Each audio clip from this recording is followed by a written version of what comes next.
ہم یہاں مل بیٹھے ہیں اور جنہوں نے بڑے بڑے علماء اور اکابرین کو اکٹھا کیا ہے، آپ کی بڑی مہربانی۔ آپ کے ملک کے اندر یہ بدامنی، یہ بے چینی، یہ اس مسلم لیگ حکومت کے اس دور میں نہیں ہے۔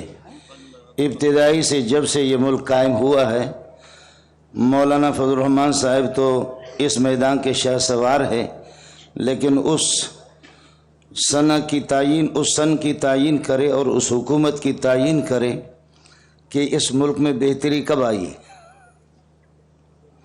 بدتر سے بدتر، بدتر سے بدتر، بدتر سے بدتر، بدتر سے بدتر۔ ابا جی کا انتقال ہو گیا، لوگوں نے دعا کر لی، ہاتھ اٹھا کر کے دعا کر رہے ہیں۔ بھائی کس لیے دعا کر رہے ہیں؟ تعزیت پہ، آپ کے والد صاحب کے اللہ مغفرت کرے۔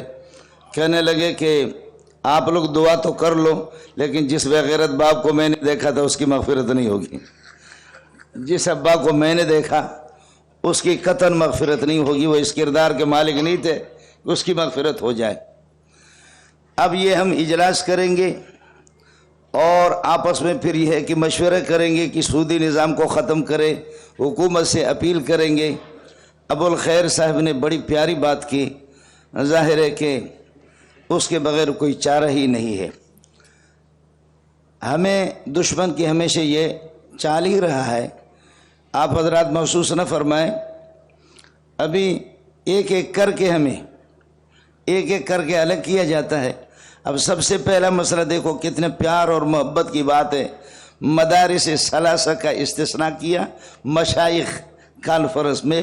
مدارس ثلاثہ اگر اس قسم کے مدرسے بنے، اچھا مدارس ثلاثہ میں اشرفیہ اور لاہور آمنا وسلمنا سبحان اللہ، لیکن ان کے ساتھ ایک تیسرے کو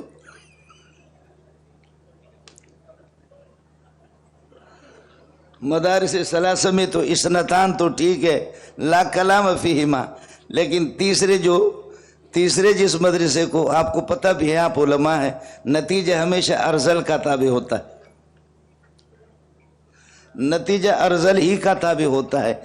ان دو پاکیزہ مدرسوں کو اس محتمم کے ساتھ کیسے نتھی کر دی،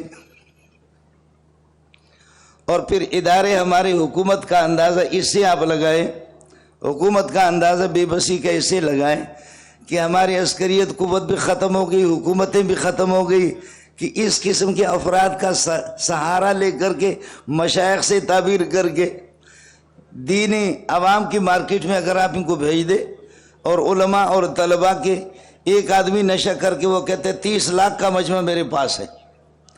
آج تک میرے خیال میں بریلوی اور دیوبندی اہل حدیث میں مل کر کے 30 لاکھ اگر جمع کرے اس قسم کے علماء نہیں کر سکتے۔ یہ بوتل چڑھا کر کے فوراً 30 لاکھ پہ پہنچ گیا۔ آپ اگر ناراض نہ ہو، مفتی منیب صاحب تشریف فرما ہے، ابھی جو ہمارے ساتھیوں کو وہ مسلمان ہیں، سینکڑوں کے تعداد میں ان کو کچلا گیا، اور ٹھیک ہے اگر تحریک غلط طریقے سے چلائی گئی تھی اور تحریک کے بانی مبانی ان لوگوں کی طرف سے کچھ زیادتیاں بھی تھیں، لیکن یہ کہ سنی تحریک کے سینکڑوں لوگوں کو مارا گیا، ہم نے ان کے لیے کیا کیا؟ ان کے لیے ہم نے آواز کیا اٹھائی؟ اچھا ہو گیا، کہیں کسی کو مارا کہتے کہ جی یہ بریولی ہے جانے دو، کہیں کسی کو مارا تو یہ سپاہی صاحبہ کے جانے دو، شکر ہے ہم بچ گئے، کہیں کسی کو مارا تو یہ پجویری ہے اس کو جانے دو۔ اس طریقہ پر دشمن بات کو پہلے معلوم کر، بے غیرت اور بے دین آدمی اس بات کو معلوم کرتا ہے کہ جس گھر کے اندر میاں بیوی کا جھگڑا ہے، بہن بھائیوں کا جھگڑا ہے، وہاں سے کسی پاک دامن خاتون کو اٹھا کر کے وہ لے جاتا۔ ہمارا آپس میں، میں ایک مدرس آدمی ہوں، میرے پاس وقت نہیں ہے، ورنہ جی چاہتا کہ بریلوی قدموں پہ بھی جا کر کے ان کے قدموں کو بھی چوموں۔ دیوبندی اور اہل حدیث خدا کے لیے چھوٹے بڑے مسائل کو چھوڑ دو، آپس میں متفق ہو جاؤ۔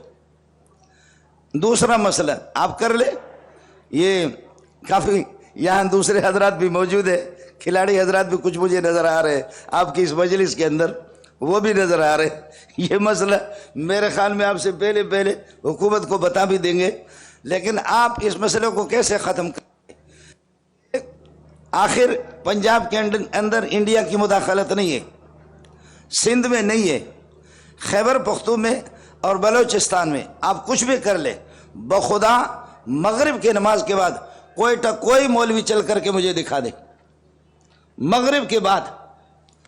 ہمارے تو فتویٰ ہوتے ہیں، لیکن اس بات کو سوچیں، بخاری مسلم ترمذی کی روایت ہے، من قتل دون مالہ فہو شہید ومن قتل دون عرضہ فہو شہید۔ جو اپنے مال، اپنے دین، عزت پر، ان کے جہاں وسائل ہے خیبر پختو میں اور بلوچستان میں جہاں وسائل ہے وہی مسائل ہے، اس کے بغیر کر لے۔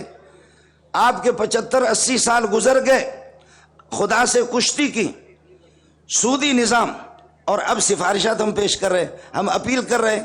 بات ابو الخیر صاحب کی ہے، اور ہم سب اکٹھے ہوں گے، چھوٹے موٹے خدارہ اختلافات کو ختم کریں۔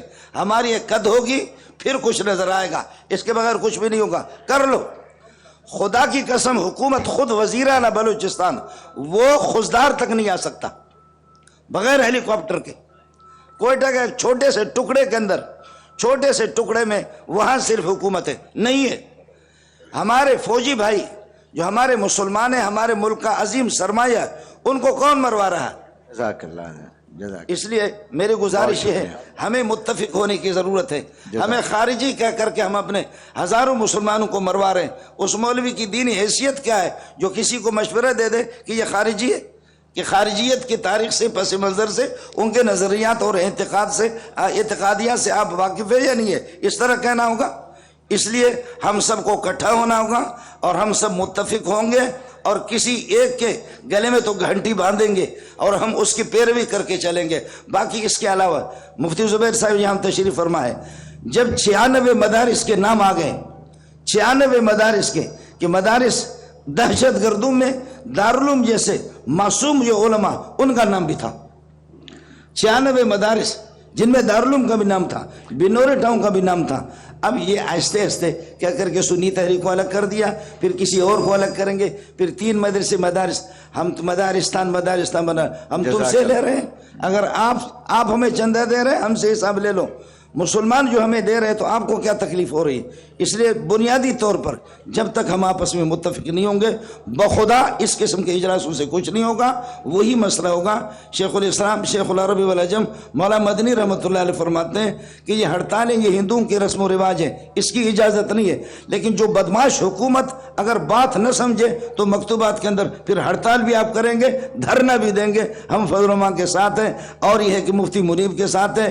حضرت تقی صاحب سے، قاریانی سے بھی گزارش ہے، کچھ 4 دیواری سے نکلو مدرسے سے۔ شیخ الہند بھی آخر میں علی گڑھ یونیورسٹی بھی گیا۔ جزاک اللہ مولانا، بہت شکریہ۔